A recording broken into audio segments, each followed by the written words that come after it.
Now entering the Mayo Experience. Mayo Experience. Mayo Experience.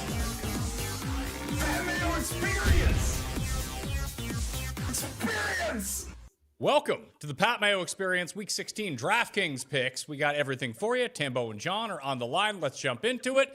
John, last week we played that big overload with Rams and Lions, and I got to say, worked out pretty well for me. I ended up coming sixth in the $88 with that exact lineup. But here's the problem. Had I have just been paying more attention up to the wire on Sunday, I could have really put in Ja'Cory Krosky Merritt, upgraded my running back, and won said contest. But of course, I didn't do that. Yeah, that's the life we live. But yeah, it was a pretty good week for me as well. I finished sixth in the FanDuel Fan Championship, which is a $250 contest. I only put in 30 entries. I've been collecting tickets throughout the season. I usually put in much more into that contest, but I guess probably didn't need to this year because I nailed the sixth place with just 30 entries. Close week for you too, Tambo? It was. You guys, it's all coming full circle now to nearing the end of the season when you guys told me I would be ZZ top, because in said contest that John just mentioned, he was looking up at me in third place with a realistic sweat. I actually had the highest Puka, Kittle, and Pollard all remaining, and the only thing blocking me was the three with Goff, Jameson Williams, and Amon-Ra, and I had those three, but I had the other three with it, so it was a real sweat down the stretch. Didn't fully get there, but 10 entries into 50K, not too bad, so I was happy with it. Yeah, I think I'd take that as well. So good week for all of us. Hopefully it was a great week for you guys as well. Of note, this is, it's either tomorrow or Sunday, one of the days. You go to 4for4.com/Mayo right now and you sign up for the monthly at SharpStack. You'll get a free week. It'll be $10 for the month, and you get put into a draw for SharpStack, which includes all the DFS tools, by the way. SharpStack, Fantasy National, and the Rabbit Hole. We're giving a lifetime giveaway for all three of those for anyone who enters this promotion. All you got to do is use code SURVEY. A survey will get sent to you. It takes like 30 seconds to fill out. And boom, on December 23rd, we'll draw one person to win lifetime memberships to all of these things. So I highly suggest that you do that now. Tambar, what do you make of this slate? Because we've lost some decent games off of it because we don't get the Thursday night game, which is probably going to have the most points of the week. Yeah, that's right. And we get the Saturday slate, two gamer on that. So yeah, it makes for a good week of DFS and getting to play it. But I don't know. I think more people like, one of the challenges I know people don't like is when there's 13 games, right? They really struggle to sort of pin it down and find that. Here, it's interesting because we go down to 11 games, but the choices still seem like people are sort of landing in the same spots. We're going to talk about Brissett. We're going to talk about some of the injury guys and whatnot, but there's the Pittsburgh-Detroit game kind of shapes up because, of course, the same thing that happened last week is going to happen this week. So you just stack it up and you'll be all set to go, Pat. And don't forget, too, big-time Week 16 incentives out there as well. John, do you care much about the incentives in Week 16, or is that like more of a Week 18 play for you? I think it kind of like snowballs throughout the later part of the NFL season where, I think it's starting to come into play in Week 16. I think like Travis Kelce has like some incentives that he can probably get if he has 3 good weeks. And maybe not even incentives, just like milestones, right? And so I think it's something you want to start paying attention to. I will say that maybe that falls into a bigger bucket of team motivations and player motivations that you want to be paying attention to. And some of that gets baked into the game lines and the props. And we're all kind of aware of where teams are in the standings. But that is, what are teams playing for at this point in the season is a big deal. What game do you think that we should be targeting here? Because I'll throw up the optimal right now. I ran it through the 4for4 optimizer. And it's weird because it's, again, the 2 tight end. Tambo, you said the 2 tight ends been absolutely crushing? No, I've just seen it more often than not because even like last week, you could have had the setup of like, what was it? Kittle. If you weren't playing CMC, you could play Kittle. You could have had Parkinson in there as well, too, for example, in that overstack, and ended up having 2 that way that hit hard. So there was lots of different ways that we've seen it. In my lineup, that's what I had. I had Kittle with Parkinson. Unfortunately, his touchdown that wasn't a touchdown counted. It was great. Yeah, that cost me $50,000, but that was not good. But yeah, either way, it happened and is what it is. I think it was more about the ruling. When you went back and actually read about it, I looked into it a little bit, and it was like because of the way it happened, it had to get ruled that way or something versus just on paper when you look at it from the side angle, it was nowhere near what a touchdown would look like. So yeah, it was interesting play. So the optimal, John, is Brissett with Bijan and Gibbs at running back, Metcalf, Michael Wilson, Trey Harris at 3,300 as the wide receivers. Gunnar Helm at 2,900 as the tight end. Kyle Pitts and Texans D at $4,000 made the optimal this week. Here's my issue, though, is that Marvin Harrison is practicing. Drake London is practicing. We don't know if they're going to play. If either of those guys plays, if it's Marvin Harrison for the Cardinals, I don't like Michael Wilson. And if Drake London plays, I don't like Kyle Pitts. Yeah, I think you kind of nailed it. I think this is an interesting game, but it's a game that's a little bit difficult to talk about because right now it might look like it's priced pretty well. But yeah, if Marvin Harrison comes back and Drake London comes back, we probably are not as interested in Michael Wilson and Kyle Pitts. But that gives us some interesting ways to start shaking up the lineup, right? Because yeah, we can, if Drake London plays and we're afraid of playing Kyle Pitts because Drake London is back, well, maybe we should play Drake London, right? Depending on injury, reports and coach speak and the press conferences and stuff like that, are people full go? But yeah, I think it's a worthwhile game to start with. I would want Tambo to, if that was the case and both those guys play, I would just switch to those guys. I'd take out Michael Wilson, play a cheaper Marvin Harrison, and then I'd upgrade Pitts to Drake London, which means we lose the Texans, but we can go down to the Lions, which correlates with Gibbs. That's your perfect 3v3 with the same lineup. Yeah, I don't know. I mean, I'll also say this. I don't know if I'll play Bijan in the London lineup unless it's a complete overstack, like, 5 or 6 guys from that game to go back and forth, just because he's 8,700. He's already super popular. We'll have to wait to see what we get on the Drake London news, but it seems like it could be a real possibility. And if we get him, I think we saw, what was it, like last week or the week before? Like, people just don't change their stuff, man. Like the Detroit, I think it was the Detroit showdown game when Amon-Ra's already playing. And I was like, okay, it's almost 2026. We're going to get a true test of what the DFS landscape looks like. And these guys, like Tesla, should have still got a little bit of ownership, but that Tom Kennedy guy was still almost 30% owned. And it was like, man, he was playing the Amon-Ra role. So I don't know. We'll see if London plays. I'm less likely to play Bijan at almost 9K and Pitts at 5K versus trying to make something work with London on his own or something. So what I was able to do is I just took out Drake London. I went back. I took out the Lions, moved back up to the Texans. Then I can use Mike Evans for all of our salary. Yeah, I'm good with that too. I kind of liked we'll have to see, but if it's like Brissett, Marv Harrison, maybe McBride, and then you put in London or something like that is what I'm thinking about. Well, maybe that's the move, John. Maybe we just take out Mike Evans and we just find the money for Trey McBride, who's $7,600. Then we just drop down our defense to whoever. Dolphins D against Cincinnati, Giants against Minnesota at home. Sounds fun. We can take advantage of everyone thinking JJ McCarthy is amazing now.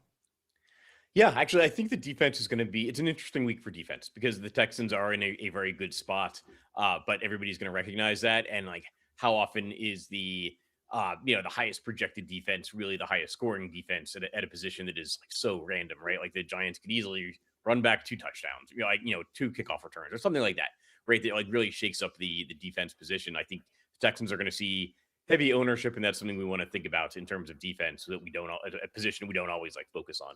Do you think that being the highest price defense by $500, and you would expect that they're probably the highest projected own defense as well, because everyone wants to get there? Like, are people really like?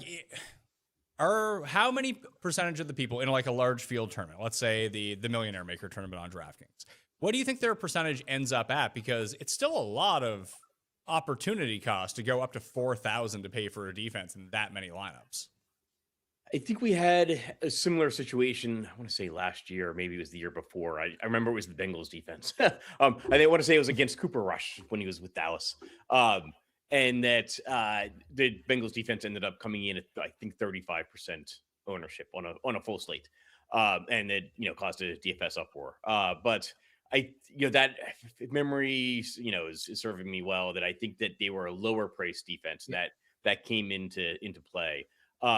I still think all the way up at 4,000, there's going to be a trade-off. There's going to be, some optimizers and projections and simulations, right, to say, no, it's like too expensive. You're also going to have the people that are just opening up their phone and going like, oh yeah, the Texans defense is in a great spot, and like click on that first.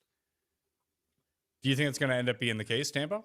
Well, funny enough that it was, and John was saying that I was thinking in my head. I remember this perfectly. Yeah, it was a lower price, but funny enough, this week the Bengals are 2,500, and they're kind of the flip side to this. If people aren't paying up, I think people want something like the Bengals versus Ewers, right, where they're going to go down to them at 2,500. So that's at least what I'm seeing as of right now. Early on the values, it looks like if you can't get to the 4K, you go down, and there's some others in there. I think like if people are looking at maybe the Jets at 2,100 or whatever, just because of the price savings. But I do think Cincinnati could be popular again this week. Not like the 35% they were that week, but people were really up in arms over that decision that week. It was like, it just made everything work though. So sometimes it goes that way. The one hesitation that I would have about the Bengals is their defense absolutely reeks, which means that if Miami is sensible, and they prove themselves to not be sensible on Monday night because A-Chain was gashing them on the ground, then they just decided not to run the ball anymore. That if they just run the ball in this game, I think they're going to be fine and don't necessarily need to ask Quinn Ewers to throw the ball 40 times. Like, he might have 25 passing attempts. Yeah, I will say that was going to be an add-on point when we get there, but no Miami guys in this line. Not that you need them. I'm not saying that, but just the funny note is what we talked about with Bijan. He's 8,700, Achan 8,800. What if they just run the ball a million times? And also it's at home in Miami going against Cincinnati. Like, there's a real opportunity there. And if Cincinnati defense ends up being popular, now you've got Miami and a running back against them. You could even pair it up with the opposite D in Miami. So I'm already thinking through some of those thoughts, and we'll see how the week shakes out. But currently it does look like Gibbs, Bijan would be the most two popular up there. And you've got Achan for just $100 more than Bijan, 300 more than Gibbs. How do you rate this out, John, with both Trey Harris and Gunnar Helm popping up in the optimal? That it seems like the price per dollar points on Trey Harris this week are like through the roof. Do you think that was a 1 week aberration with his usage? I get that it's against Dallas. It's a fantastic matchup, but that just seems like I don't know how popular he's going to end up being, but if he's anywhere near like 10% owned, it just seems like such an easy fade. Yeah, I kind of agree. I think he's a rookie, so you would expect maybe some more increased production and usage as the season goes on. But I think it's kind of a spot I'd maybe want to be under the field on, or at least like limiting my ownership to whatever the field would land on in tournaments. That I think it's going to be an easy button for people. And this is a kind of a classic situation with 3K-ish receivers and tight ends where somebody gets some steam and then suddenly they're way over-owned for a guy that is not a massive part of their team's offense. So we're looking at this from the Brissett side of things, Tambo. Should we be looking at it from the Cousins side of things, or is Brissett just the easy button right now? I think it's the easy button at the price. I mean, it's cheaper to go to Cousins for sure, but the Cousins decision becomes, again, look, if London really pops, then that's what that looks like. But I think you could also just stop there. Like, you could go Cousins, London, McBride, for example, and be like, I'm going to get the guys that should get the ball. And if London actually has a ceiling game, that would help Cousins. But Cousins has been a bit of a statue back there anytime he's played right now. And that's why he's just been sort of throwing it to Kyle Pitts and letting him do the work. We've been seeing, John, too, that Michael Carter at $5,400 is going to project to be one of the better values on this slate, too. Do you think that in the lineups that use Brissett, will they be using Carter, or are Carter lineups going to be the non-Brissett lineups? Yeah, I don't know that I would do a lot of like Brissett and Carter pairings. The Cardinals have just been throwing the ball since Jacoby Brissett took over a quarterback. And that's given us some like great DFS opportunities. I'm like not going to be running to put Michael Carter into a lot of my lineups. Whereas like I'll have more Brissett than I have Carter. Do you guys have any take on the New Orleans running backs? Kamara not playing, Devin Neal out for the season. You got Evan Hull and Audric Estime out there at super cheap prices against what might be the worst run defense in the league. Yeah, I hate the Denver Broncos so much. Last year, I had a chance to win a fantasy football world championship seat with Estime the week that he was like the popular rookie. Let's get him rolling. And then they're up 31-6 and decide to air it out to Lil Jordan Humphrey instead of just running the ball. And so, but I do think, at least Estime was on people's radar a little bit in the past. I'm not sure if that's going to change this week, but it sounds like people are higher on him if they're going there at all. Well, that's the whole thing. Like, is there a reason to be higher on Estime, John, than Hull, or just are you gambling with either one that you take? I would just go for the cheaper guy if that was going to be the case. I think Estime is probably the guy that you want. I mean, he catches passes. He's got like an NFL track record. I'd say that he's like priced up though. That like these guys, especially if it does end up being like a split backfield Was it Estime is 5,000, like Aaron Jones is like 5,200. Yeah. 5,200. So I don't know. It maybe feels like you're getting an edge going to like under Estime, but like there's very little floor there. Like why not just play Aaron Jones? Like find the $200, play Aaron Jones. Like Kenneth Gainwell's in the same price range, unless there's some kind of like new news that comes out that's like, yeah, we're gonna like treat Estime like a workhorse or something like that. And then maybe reconsider things. But I think there's like competitive options in the 5K range. So the other one would be, was it Jawar Jordan, who I have him up here right now? If Woody Marks doesn't go against the Raiders, Nick Chubb unlikely to go, I think, and I assume Nick Chubb's not practicing. I didn't see he was a full participant. So you have Chubb, you might not have Marks, and you have Jordan. Do you have any particular spin on which one of these guys that you should use? Because it seems like there's opportunity there because they're projected for a ton of points. I think, again, it might be like a little bit of a stay away spot. Like you got to consider the roster spot opportunity cost as well. Like we have Bijan, we have Jahmyr Gibbs, we have Achan, we were just talking about. Obviously you're gonna have to find some savings. I'm maybe more inclined to try to find the savings, using like 5K-ish wide receivers than playing a guessing game amongst these like 5K-ish running backs, especially with so many of them having another guy there that like, I think that as we get towards the end of the season, what we tend to see is more, our top two guys got injured.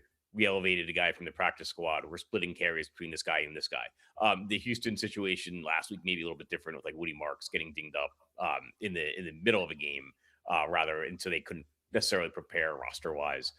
But I think it is important to like pay attention to the press conferences and the coach speak and see, if somebody says like, oh yeah, with this guy's the next man up, we're going to, full steam ahead with this guy.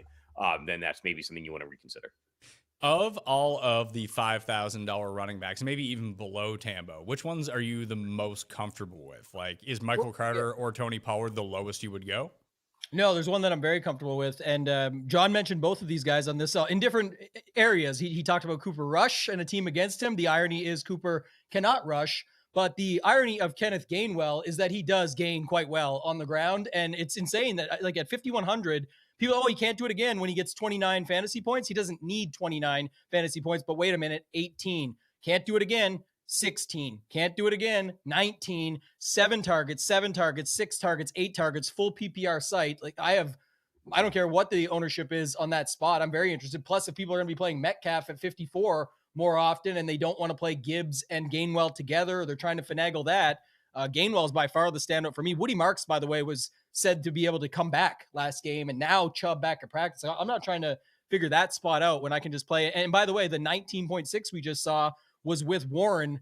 They said he had an illness. He was fine. He got a few things, played, did well himself. So did find himself. So to me, I'm more interested in Kenneth Gainwell there, and I'm good with 5,100 for sure. The numbers back that up too, John. Bijan, Gibbs, Chase Brown, and Achan are the best GPP values per the optimizer. Then it is Kenneth Gainwell at $5,100. Yeah, I think Gainwell's in a great spot. He's in a great game environment. I think that's a place I definitely have interest in, especially on a full PPR site.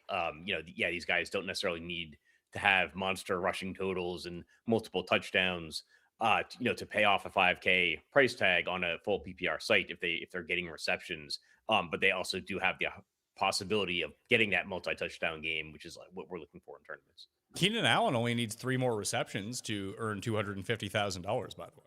Just throwing that I out hope there. that my original statement was pure sarcasm. It's like when you get Black Friday sales the month before. Like, get in early. It's like the incentive threads. I know they get massive engagement, and congrats to those guys for that, but it's pretty hilarious that it's like, we're getting them out in week 16. They have 3 weeks still to hit them. And to John's point, I'm way more focused on the necessity of a team to need to do well, and like what's the ramifications if they don't, and all of this. I pay a ton of attention to that stuff more than I'm looking at like all the stuff that's most likely baked in, or the coaches know, or the players. Like, it's all out there. We get it.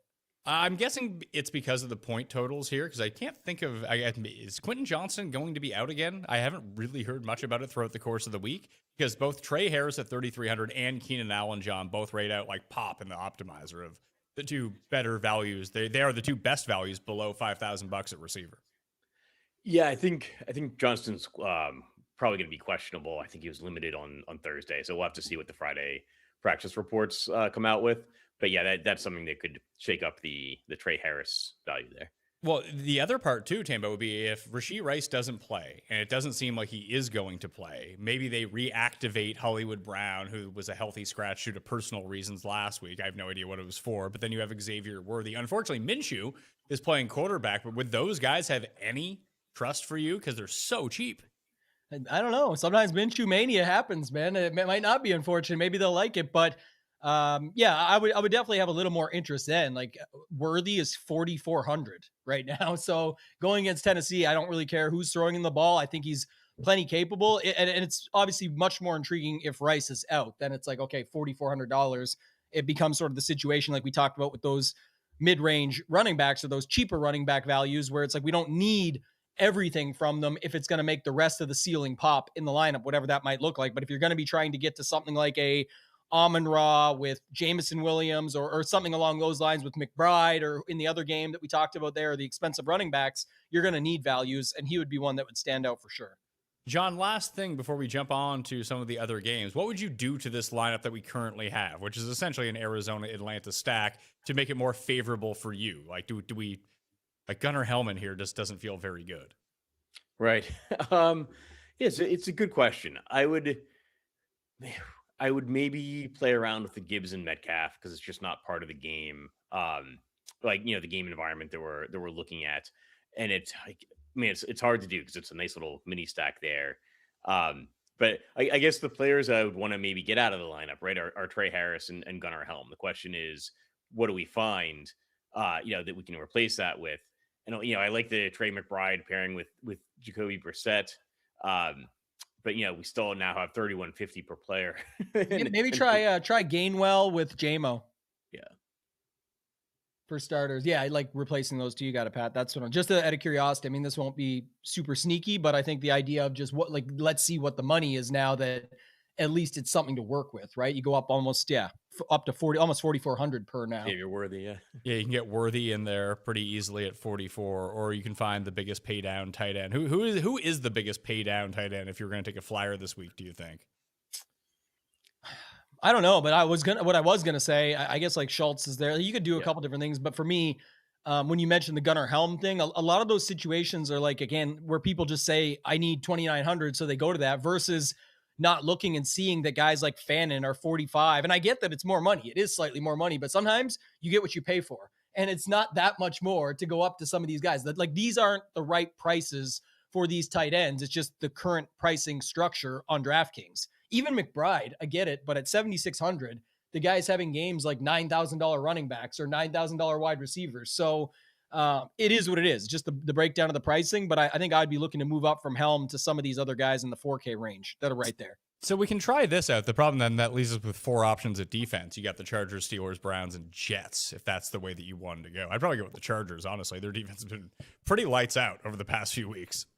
What is the Darren Waller status if we don't got a guy in there? I think he's 3,500, but I think he's he is. Yeah, you're right. Yeah, he is $3,500. And that's top matchup on the board for everybody is that. And again, whatever, he may not do it all. And he's not going to have another good game. Maybe he doesn't have the best game, but I prefer that for 3,500. To me, could he have 2 touchdowns? Yeah. Is it likely? Probably not. But if he gets one and a few catches over the middle and 50 yards or something, that's still really nice outcome. And then you got a real defense that you can plug in there.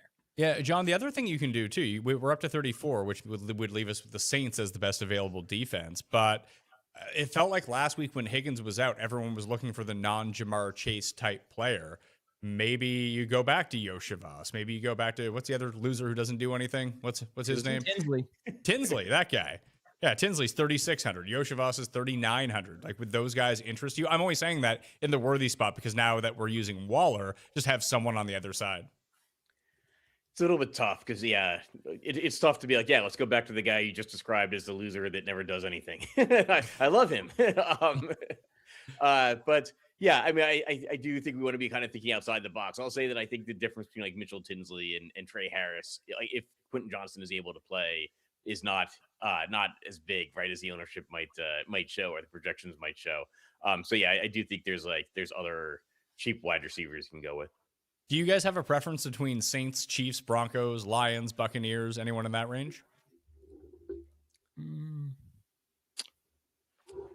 Probably go I'll Saints. probably just use New Orleans, to be honest. Yeah, we'll max it out. So yeah, we've reconstructed this lineup a little bit, got rid of Gibbs, got rid of Metcalf, made it work a little bit better, make that bottom end.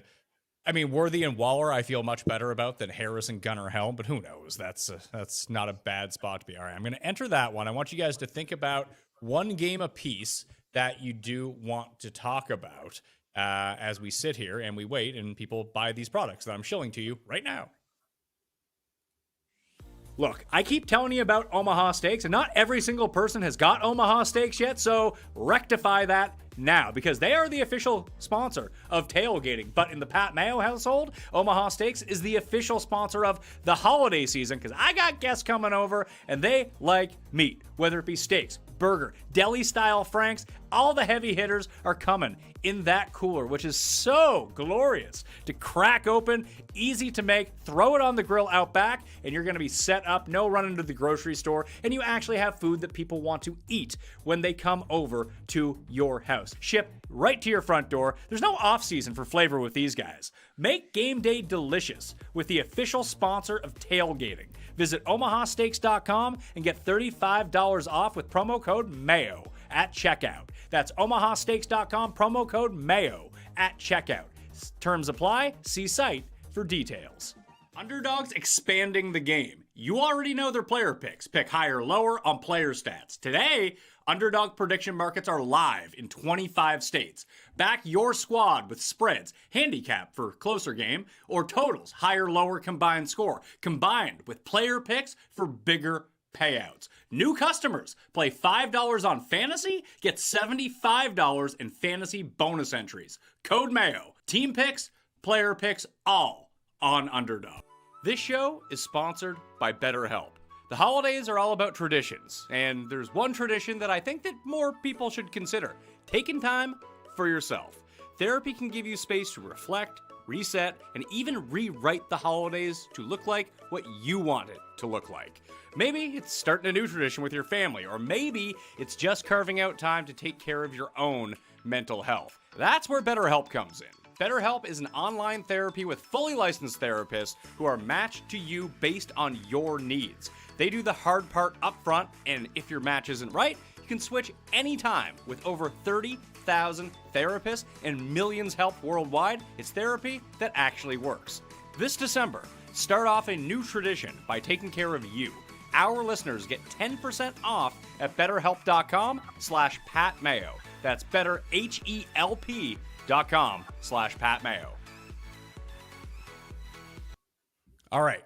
Did you guys have enough time to think? John, we'll go to you since you lost to Tambo last week. All right, then I'm gonna I was gonna try to leave the Pittsburgh-Detroit game, but I'm gonna go right there. Then. Thank you. Is this the game, do you think, that everyone's going to want to go to, or do you think it'll be Chargers-Dallas? I think it'll be somewhat spread out. And so yeah, I don't necessarily think you need to like fade Pittsburgh Detroit because of ownership or anything like that. I think it's a somewhat spread out week for ownership. So yeah, I'm okay going to the Pittsburgh Detroit game first. I think like Arizona Atlanta is going to draw some ownership as well. So yeah, so you'll have Lions and Steelers, Chargers and Dallas. They're the two highest totals of the week. And then directly after that, you have the Atlanta and Arizona game. Then just behind that, you have Cincinnati, Miami, and then Jacksonville, Denver, which will probably be the least owned, I'm guessing, of all of those with so many different options. So where would you like to start with the Lions and Pittsburgh game? So I'm going to go with Jared Goff. And then I'm actually going to do it, I'd go to Amon-Ra St. Brown and Jameson Williams. They're, both coming off pretty big games. And I would actually make an effort then not to put Gibbs in this lineup.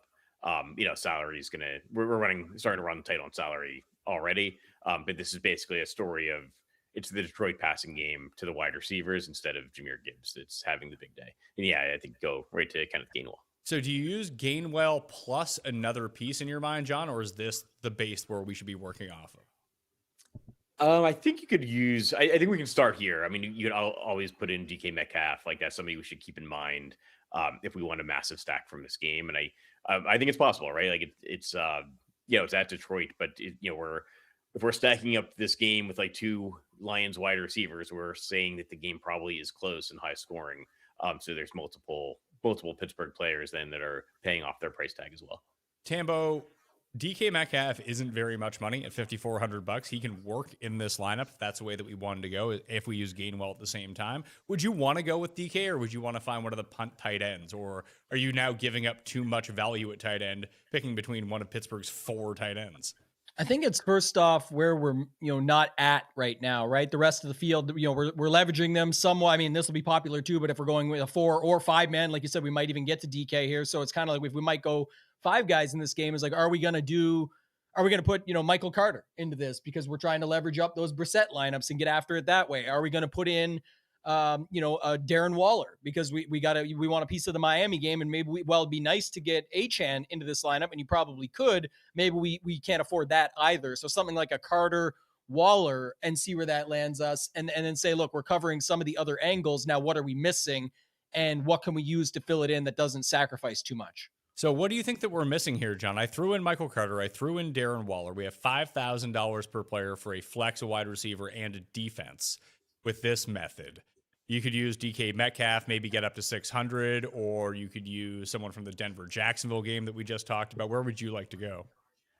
I was actually thinking about the Dallas and Chargers game and wondering if we wanted to maybe put like Javonte Williams in, and that's kind of explaining that other high total game, saying that, look, it's just a ground game. I know he's questionable. I think was limited on Thursday, but I think he's expected to play.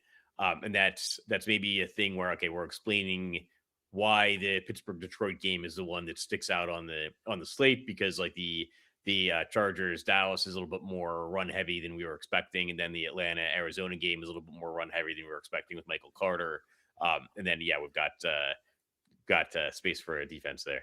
Yeah, so we go Javonte Williams, DK Metcalf, who fits into this lineup. The issue I have with the Dallas Chargers game, Tambo, is I find it hard to pick a piece from that game that it feels like if you're going to go to it, just load up on it.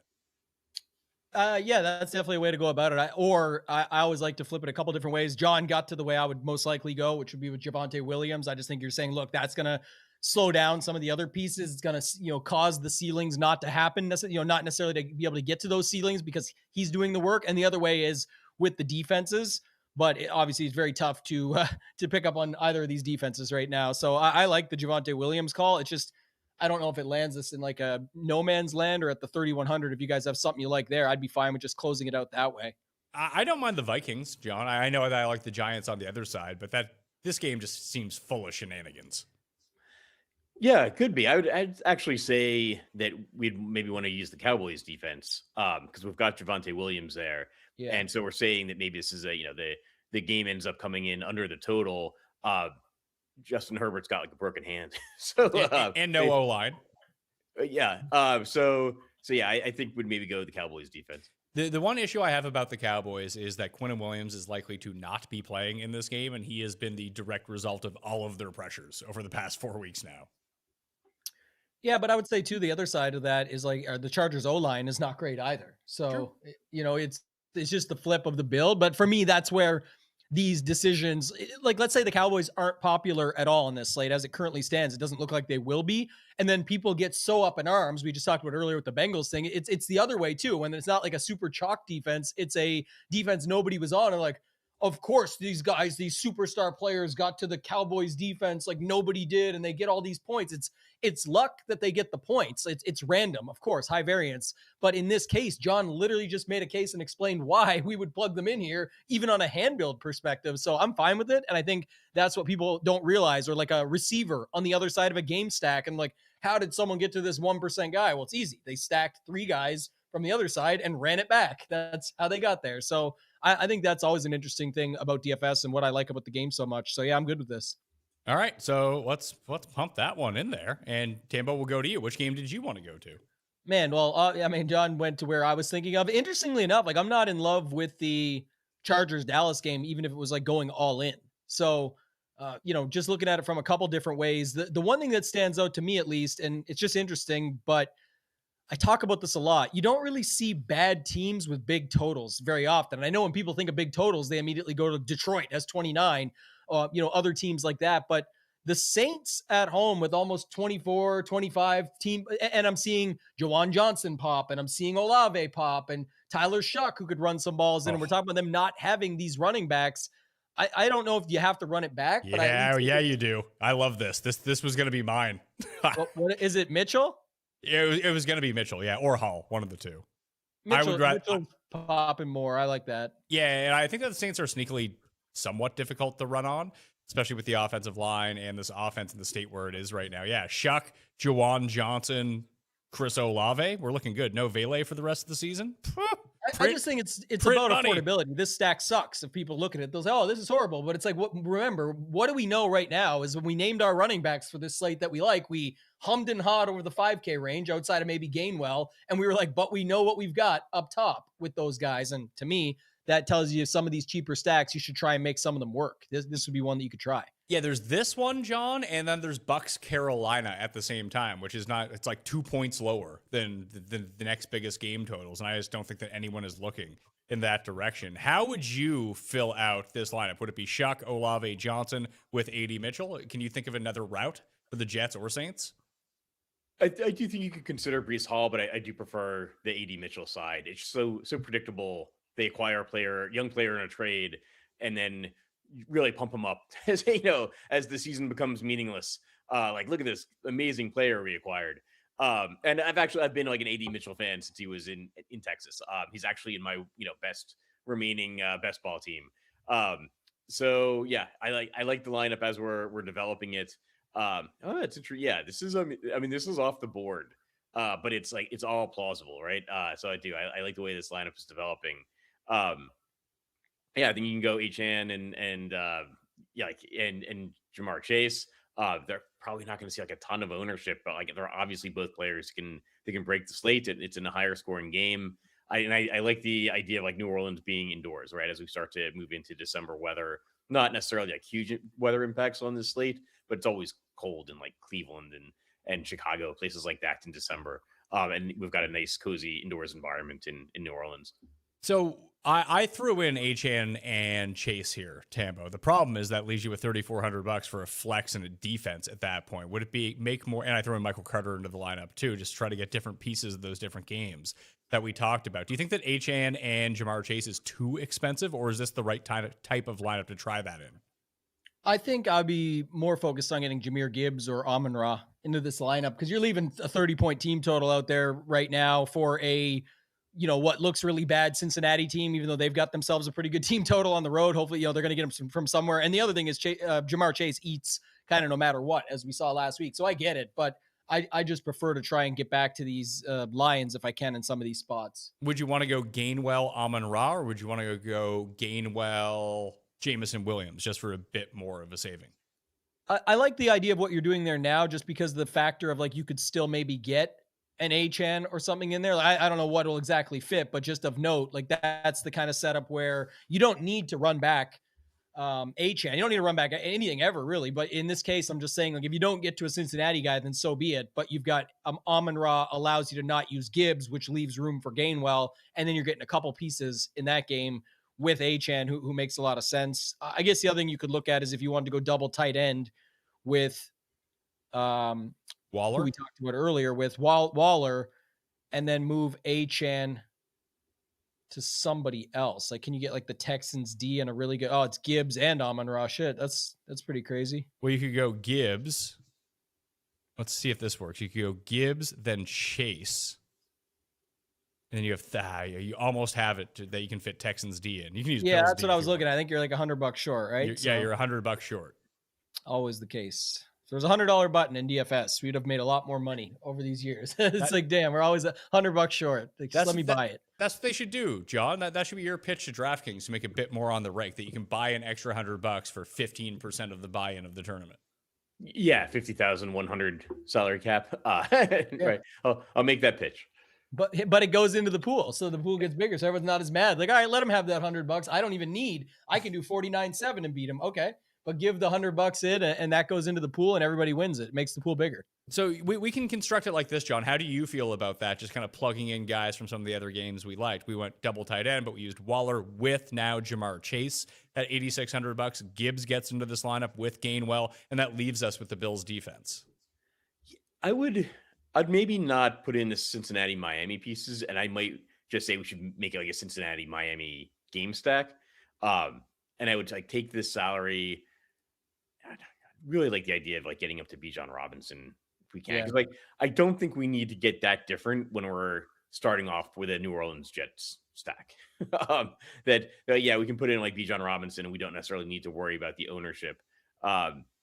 And yeah, we could put in. Who's the crappiest defense that you would want to go to? Would it be Giants, Dolphins, Falcons, Panthers, Vikings? Like that range seems to be a little bit of a cut above, I feel. And people will go to the Bengals. I just don't like the Bengals. I'd put in like the Raiders defense. I have no shame. I tried that last week. I tried that last week for their 0 points. That was no fun. Yeah, they're 2,000 though. Yeah, they were last week too. What about Myles Garrett's sack records? Yeah. I mean, Josh Allen. It's funny because the Bills have become a run over expectation team, which is really bizarre to think about. But no, they don't really block. We've seen like Miami blew the fuck out of them in that one game, just bull rushing them the entire time. Maybe the Browns can do that exact same thing. That would leave us with $5,100 for a receiver, which is kind of where we want to be, well, not where we want to be, but you know, there's stuff there. Like Jordan Addison is sitting right there. I think it's a pretty good spot. Keenan Allen and his receptions. I think I'd rather take Jordan Addison with who might not be the fifth receiver on his own team. All right. That's where I would want to go. Maybe we'll try to let the GPP value would say that it is Keenan Allen. Why is it like Keenan Allen so much? I'm so confused about this. I think just Quentin Johnston is limited, right, in practice. So maybe currently they're still liking that more at 4,800. Did he do anything last week that I just wasn't aware of? I guess, yeah, he was 7 for, that was the opening seven targets, 5 receptions for 36 yards. Sick game. Yeah, huge. 4,800 though. I guess that's what they're considering. He's had over 50 yards once since the beginning of October. Yeah, it's not great. Yeah. Okay, well, if you play Keenan Allen, you could also switch your Cleveland D up to the Giants. Well, no, you could go the Bengals or the Titans, right? So you go the Titans against Minshew. You don't have anyone from KC, or you could go the Bengals versus we didn't play a Cincy Miami spot here, so that would kind of make sense to me. If you're in a spot you're going to use them, right? Because that fills it out, doesn't it?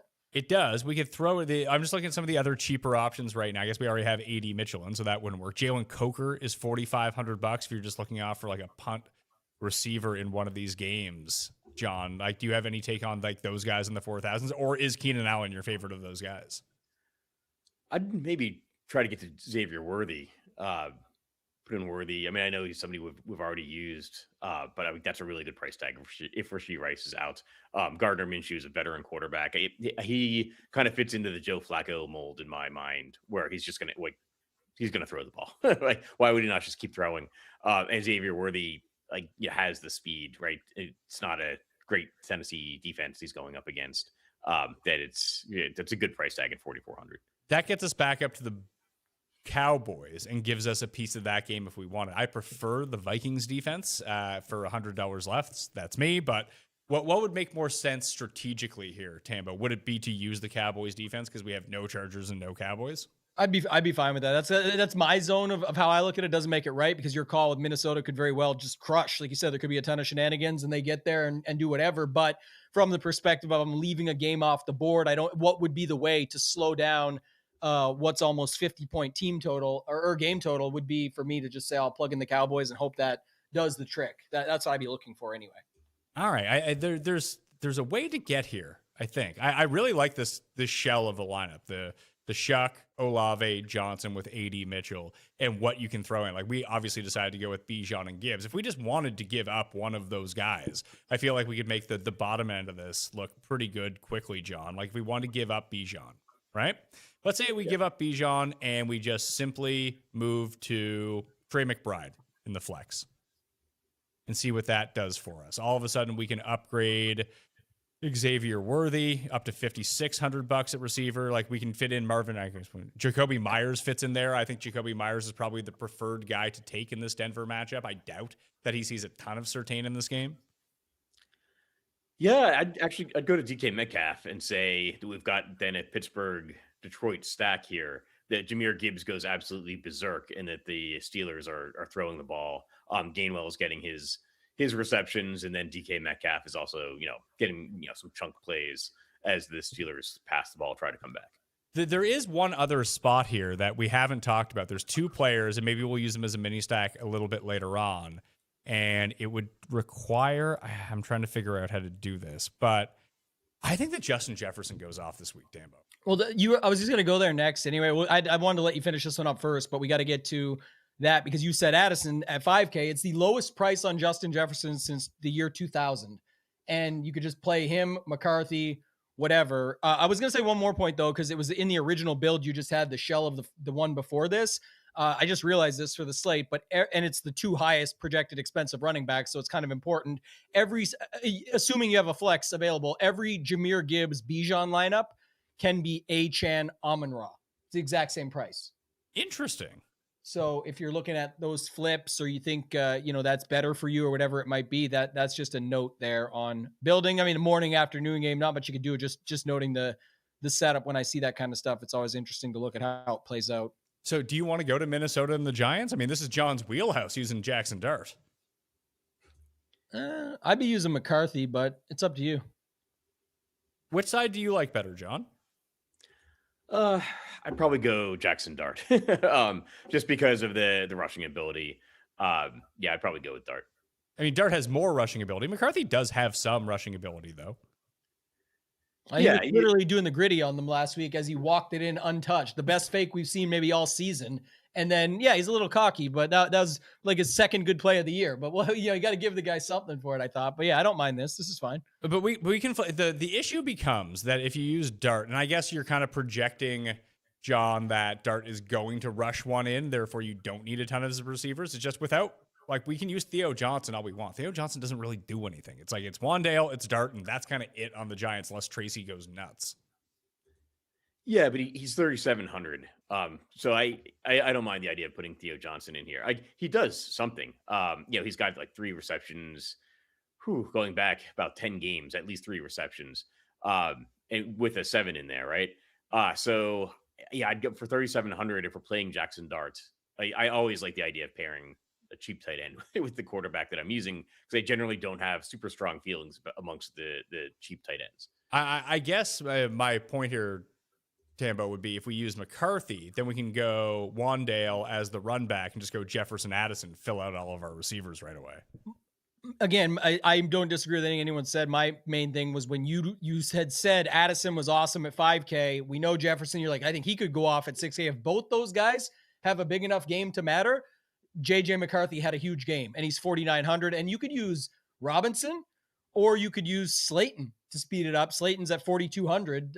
He's even cheaper, and then you could literally fit whatever you want in this lineup. And for some, they would feel good about this game because it's two not so great teams that have, good enough team totals. And it kind of feels like you can peg the spots that they're going to. So these would be the two shells, the McCarthy, Jefferson, Addison, Wandale, and then John, Dart, Theo Johnson, Jefferson, Wandale. Like, would you throw another Viking into the Dart side of things here just to speed the game up a little bit more? I know that Slayton for the Giant side could be nice, but that also requires him to catch a ball, which is super tough. Yeah, I think this is fine as it is. It's not a huge game total where like, this game could go off for 70 points. Like, I think we're playing Jackson Dart because he's affordable for a quarterback that can throw for a touchdown or two, maybe to Wandale and Theo Johnson, and also rush for like 60 yards and get a touchdown on the ground. They're just going to score well for the number of NFL points that are scored in the game. But we don't need to trip over ourselves trying to make some kind of like 7-man game stack. So I was trying to think of a different way to play that Miami-Cincinnati game. How about Chase Brown and Waller, Tambo? Or just play Achane. That's going to be a much different secondary stack than most are on. So I'd be fine with that.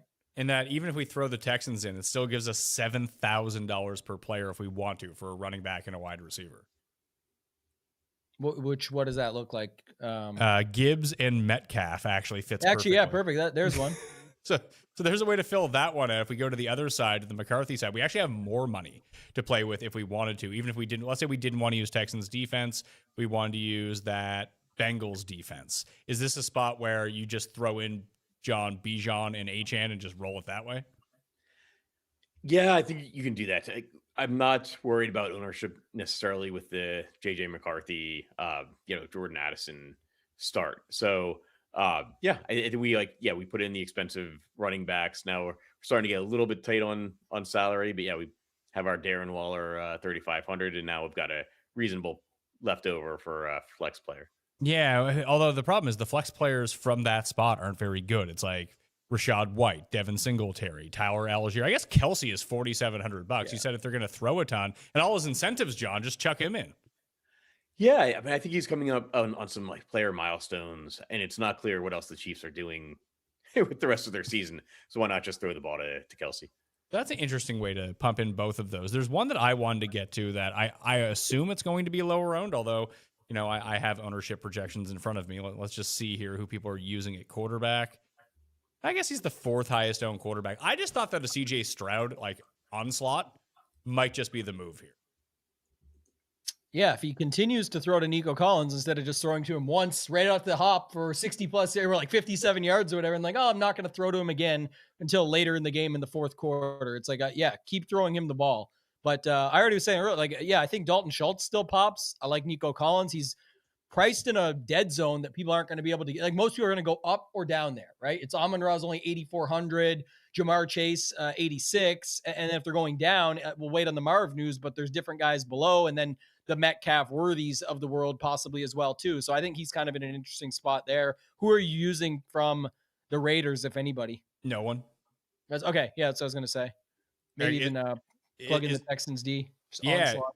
Oh yeah, Texans D onslaught. What do you make of lineups like this, John? Because I've seen these sorts of lineups win millionaire makers. It seems so weird when you're building them. Yeah, I agree though. I mean, if you're going to play a lineup like this, it's in a game with a total and spread like this, where Houston's just expected to dominate. I think the Raiders have the lowest implied point total so far this season. I think it's 12, something like that. So I think the Texans defense does make sense here. Yeah, 14.5 point favorites in a game with a 37.5 point total.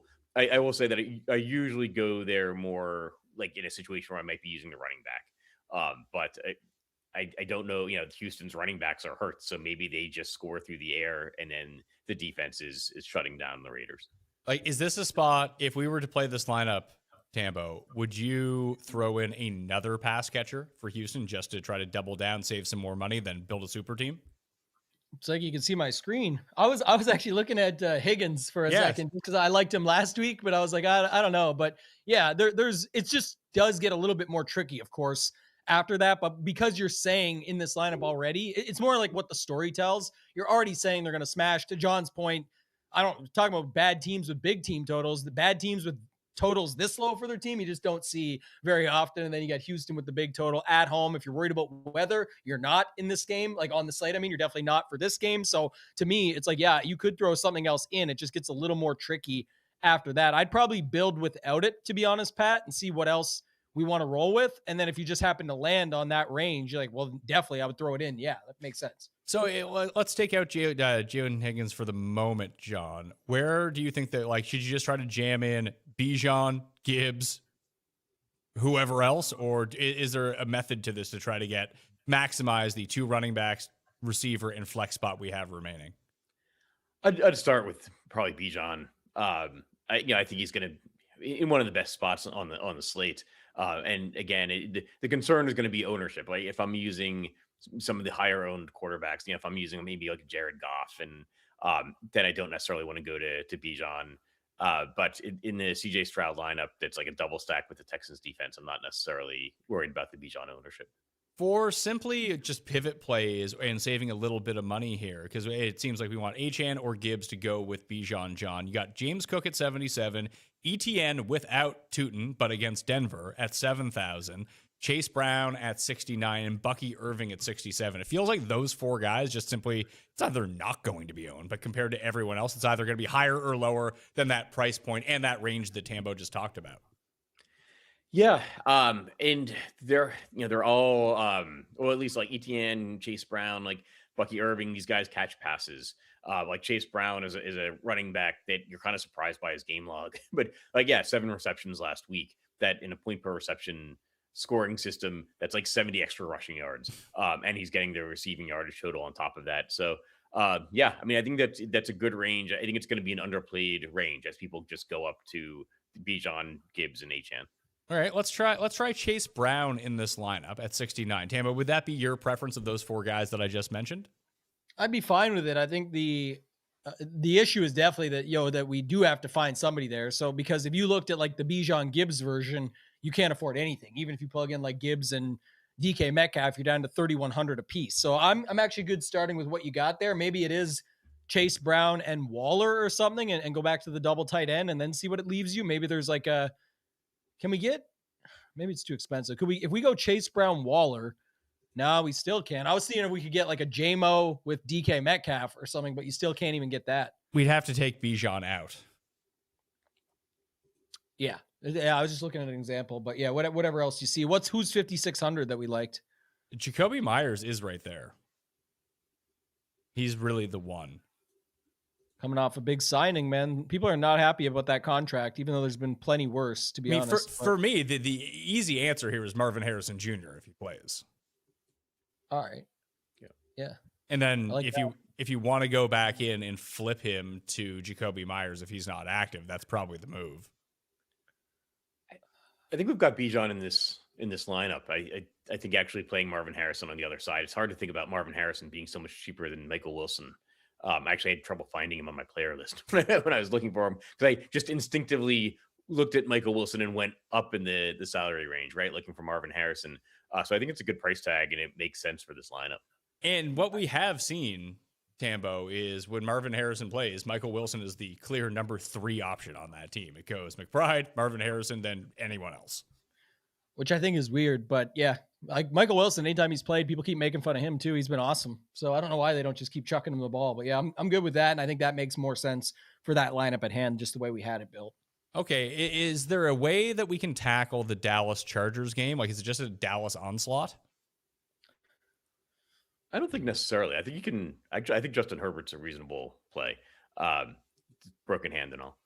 So how do we do it with him? Like, how do you stack up Justin Herbert? Because at least we know with Dak, although it's incredibly expensive, much like that Detroit stack that we went to earlier, at least you feel like you know what pieces that you need, where with Herbert, I have no idea. It's like Gadsden, we'll see if Quentin Johnston plays, and what,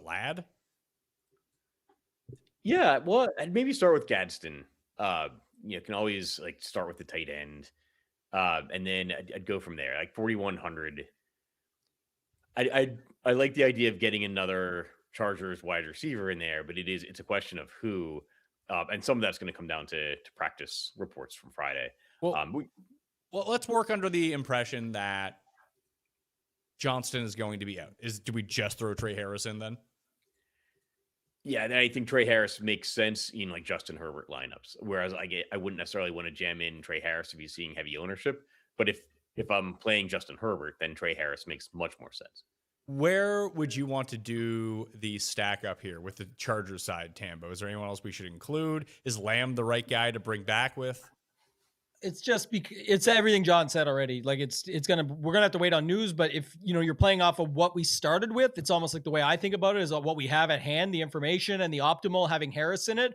Well, I'd rather play Harris in a Herbert lineup. And I think starting with Gadsden made the most sense, and he would sort of be the guy. And then it's just, let's go with $7,800 Lamb, another guy who's in no man's land. Like who's going to play Lamb over Amon-Ra for the $600? They're just going to find it. So, or $800 and go up to Chase. So yeah, I like the way you have it set up now, and then see where we can go from there. And we still have almost $6,000 without even putting a defense in. So we got a lot of money here. So But then that ends up going to what we've just been doing. Is there like Bijan, Gibbs, Achane, one of those guys, and then like Gainwell because he ends up fitting at running back? Is there another way to go about this at running back? Like Bucky Irving's just sitting there. Bucky Irving's in a great spot. He's getting all the touches, and that game, it's not like it's projected to be 0 points. It's the product of how we build, really. Like, obviously, for those playing 150 and have a portfolio, they are going to get mixtures of these. But the way when we build, like when we're looking at JJ McCarthy with Addison and Jefferson and Slayton or Wandale on the run back, it's like you don't need to get off the board any further. That's why we land on those popular options. In this build, very similar. Who's building a Herbert, Harris, Gadsden with Lamb? So you could plug those your case on like Bucky Irving is a great one, but it's like where people are plugging them in. Bucky Irving probably would have been better to bust up some of the chalk in the Brissett lineup, being honest, right? That's the setup there. We just built like the more optimal version of the Brissett lineup versus the tournament style. In this case, we're already off the board with this stack. You could do whatever you want. We could go Bijan, Michael Carter, John. Yeah, I was just going to come back with like, yeah, I like the way we've been building, right? Like we're finding some kind of off the board game stacks and then filling in the chalky pieces in those off the board game stacks or vice versa. Like when we go kind of instinctively to Bijan Robinson and Jahmyr Gibbs, it's because those guys are regularly putting up 30 or 40 or 50 DraftKings points in games this season. So that's why we're going there, right? We're like getting these off the board game stacks so we can afford those guys that have a little bit of a receiving floor and are very likely to score a touchdown. So the way to fill this out for me right now to look at it, I mean, again, if we know that, actually that wouldn't even work because we would need another running back. Although I think you can flip DK Metcalf into Gainwell and turn Michael Carter into Marvin Harrison if you wanted to. If Marvin Harrison ends up in, you could go Michael Carter with Bijan, Metcalf with Jameson Williams, and fill it out with Vikings defense. I gotta see this. Michael Carter with Bijan. You have Lamb, Harris, and Metcalf. Gadsden, Jameson Williams, and Vikings D. JMO, that's a nice little, yeah. And the other thing that's this is just a side note, but the way I think about my brain works anyway is like your Vikings D that you wanted to play. Best spot to play it is when you have the money to play Dallas, but it doesn't make sense to play Dallas because we're stacked against it. So you've already got a better setup in that way as well. And the other thing I like about this build that's a bit unique is when you're on Herbert and you're on Gadsden and all these guys that we talked about with CeeDee Lamb in the sort of dead range between low and pay up, and even DK Metcalf, who's popular in that, but he's in the mid range. You can kind of get to the balanced build.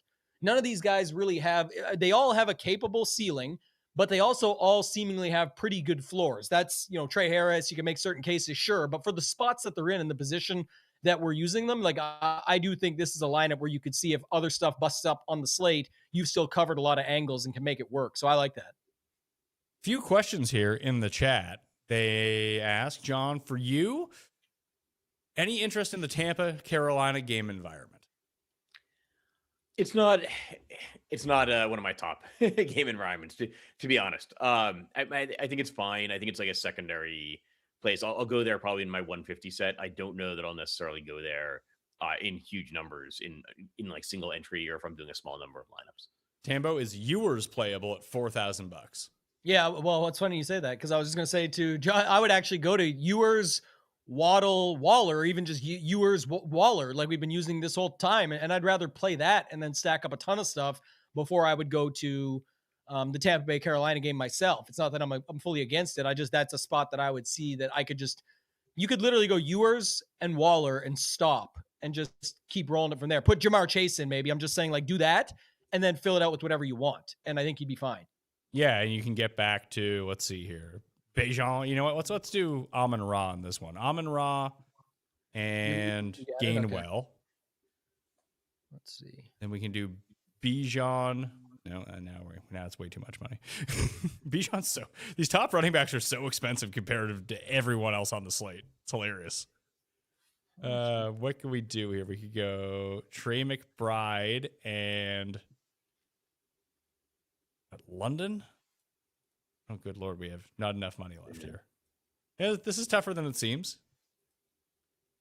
It just, if you use Chase and Amon-Ra, it's just way too much. Maybe if we just use Gibbs. Would you go Gainwell Gibbs or Gainwell Metcalf, John? Well, that's not the same salary, right? Gainwell Gibbs versus Gainwell Metcalf. Yeah, but if we had the choice, like, would you rather play it against another running back or would you rather play it against another receiver with Gibbs? I'd probably go Gibbs. I think he's got tremendous touchdown odds.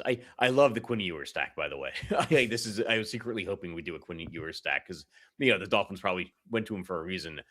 I would maybe actually do a Ewers Devon Achane, right? Like that. We're not necessarily saying that Ewers is going to air the ball, down the field to Darren Waller. Like maybe he's dumping it off to Achane, who's running 80 yards.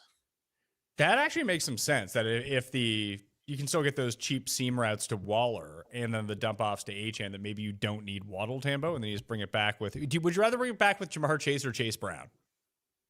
I want Jamar Chase. I'm using this to get to him. Like if you're not, it also depends on how you're building, like on what your other spots look like. But for me, I'm more interested in getting to him and then seeing what the rest of the lineup can bring me. Well, we can get to Mike Gesicki if we wanted to, and that leaves us with like that Metcalf. Let's see, you can go Metcalf, Jamison Williams. Well, I would put Waller in here. I mean, I would put Waddle in here like we were talking about. Well, we already have Achane and Waller here. With you went with Achane. Okay, gotcha. Yeah. Then we left with 5,700 for a running back, John. That leaves us with Tyrone Tracy, Genty, Pollard, Michael Carter, one of those guys. I think Michael Carter is probably the best, but it's not necessarily the range that I'm targeting. Yeah. We can just punt off the Texans defense and get down to, hell, let's use the Cowboys defense like we were talking about earlier. And that gets us back up to 68. So you could have Bucky Irving. Bucky Irving would just kind of be the default play here, running back, because it's him or Woody Marks, who we're not going to be using. I'd probably drop down at defense and try to get Chase Brown in there. Oh, really? Yeah, do a massive Cincinnati-Miami game stack. This is not a particularly low total. I think by 47.5.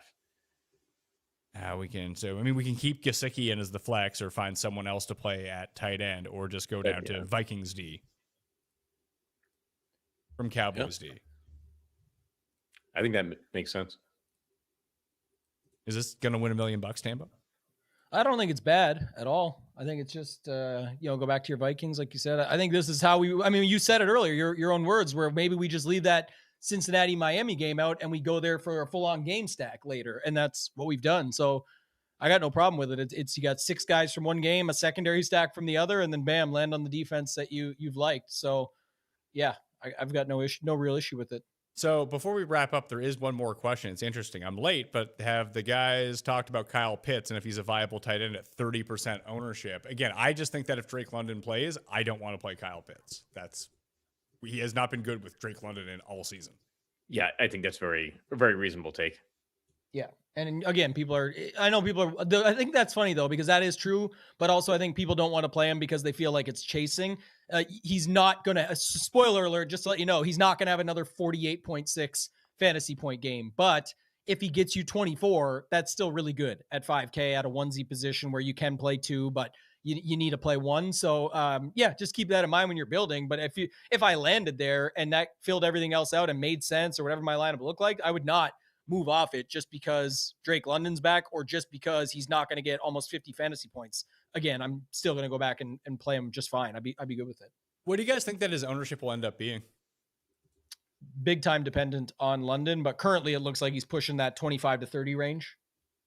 I mean, that would just be a full faded tight end. Any tight end, John, that's not named Trey McBride, I don't want to play at that ownership. Yeah, like Kyle Pitts has absolutely disappeared in some of the games that Drake London has played. This is one of the most aggravating fantasy players of the past 5 years. I'm not going to run to play him at 25% ownership if he's going to be back to being kind of a secondary option with Kirk Cousins at quarterback. Oh man, I just thought of something. I don't remember what year it was. We definitely seen this exact scenario before. So everyone's on this guy. We'll use the exact example. Here's how it goes. Everyone's on Kyle Pitts. It's gross. He's going to be 25 to 30%, but the projections push him. We play him instead. Drake London's going to come back. Everyone moves off Kyle Pitts. He gets much lower ownership, 10 to 12%.